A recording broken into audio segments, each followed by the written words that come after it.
네, 국내 코로나19 상황 앵커 브리핑으로 정리해드리겠습니다. 어제 0시 기준 신규 확진자는 384명, 400명대 아래로 살짝 내려가기는 했지만은 큰 차이가 없는 수준이고 무엇보다 주말 휴일 검사 건수가 줄었는데도 이 정도가 나왔다는 건 좋게 볼 수는 없겠습니다.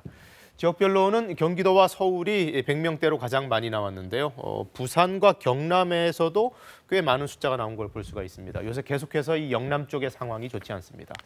전국적으로 다중이용시설을 중심으로 한 집단 감염이 계속되고 있습니다. 먼저 경기도 연천의 무도학원과 관련해서 15명의 확진자가 발생했고요. 성남의 노래방과 관련해서도 3명의 확진자가 더 나와서 누적 감염자 수가 50명까지 늘었습니다. 변이 바이러스 감염 사례도 지난주 국내에서 40건이나 더 추가로 확인됐습니다. 특히 해외 유입뿐 아니라 국내 감염 사례도 20건이 넘습니다. 울산의 자동차 회사, 경기도 광주의 식당, 경기도 성남의 외국인 모임 등에서 신규 감염 사례가 확인됐습니다. 백신 접종 현황도 간략하게 살펴보겠습니다. 어제 0시 기준으로 모두 79만 3천여 명이 1차 접종을 받았고요. 2차 접종까지 마친 사람은 5,200여 명입니다. 다음 달부터는 백신 접종 대상자가 대폭 확대되죠. 75세 이상 일반 국민 접종에 사용될 화이자 백신이 오늘부터 각 지역 예방접종센터로 공급됩니다. 현재 75세 이상 백신 접종 대상자의 86% 정도가 접종을 하겠다고 동의를 했습니다. 본격적인 접종을 앞두고 진행된 방역당국의 설명회에서는 이들 고령층 접종 대상자들의 궁금증이 쏟아졌습니다. 이효연 기자가 정리했습니다. 가장 질문이 많았던 건 기저질환이 있는데도 코로나19 백신을 맞아도 되는지였습니다. 만성질환을 가진 분들이라면 감염이 되었을 때 중증으로 진행하거나 사망할 위험이 굉장히 높겠죠. 특정한 만성질환이 백신 접종의 금기에 해당되는 것은 없습니다. 급격한 전신 반응인 아나필락시스나 중증 이상 반응이 오면 어떻게 대처해야 하는지도 걱정입니다.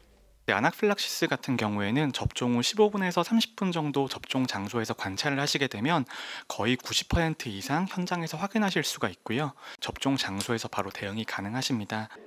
다른 중증 이상 반응도 생길 수 있는데 현장에서 잘 치료될 수 있도록 모든 준비는 끝났습니다. 모든 약들이 다 구비되어 있고요. 그런 응급 조치를 잘 받게 된다면 혈압과 이런 것들이 다 정상화될 것이고 그렇게 된다면 큰 후유증 없이 다 회복을 할 수 있습니다. 백신이 치매를 유발한다는 이야기가 나도는 것에 대해선 백신이 치매를 유발하려면 신경세포나 뇌에 영향을 만성적으로 주어야 되는데요. 코로나19 백신이 신경세포나 뇌에 영향을 끼친다는 근거가 현재까지는 없습니다. 경우에 따라선 접종을 미뤄야 합니다.